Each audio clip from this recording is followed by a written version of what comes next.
To the numbers of dead, we can now put some names. The first person identified as a victim of the fire was Mohammed Al Haj Ali. To learn more about him, we've reached his friend Abdul-aziz Al-mashi. And Abdul-aziz, I'm very sorry about your loss. Appreciate you taking the time to talk to us. How did you find out about the fire at this high-rise and that your friend Mohammed was not able to make it out of the building?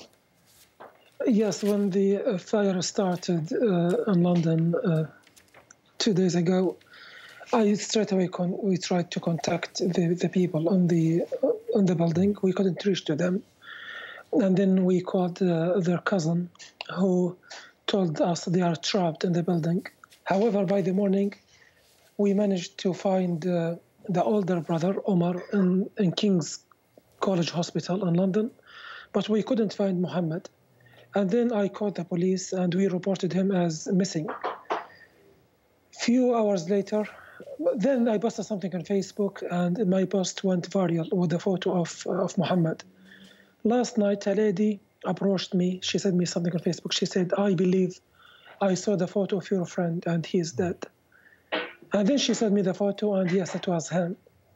Apparently someone saw his body and he took the photo of his body, and that person was arrested for posting his photos on Facebook. And then I contacted his cousin, and I told him to go down to the police to identify him. Mm-hmm. He went down there. They didn't show him the body.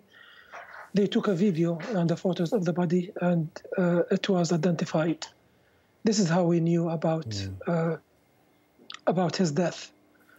On the day, he and his brother, they both were on the 14th floor. The third brother, Hashim, he was downstairs, so he wasn't up. But he went up to rescue his brothers. Mm-hmm. But because of the inhalation of smoke, he was taken by the fire services. And the two brothers who were in the flat upstairs, they tried to walk down to escape. But it was too dark on the corridor and on the stairs, and the smoke was so thick. So they lost each other. Omar managed to go down to and he was rescued by the fire services.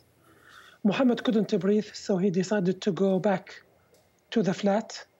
He shut the door and he tried to call his family back in Syria, his parents. He couldn't go through to his parents, so he Skyped with his friend who is still in Syria.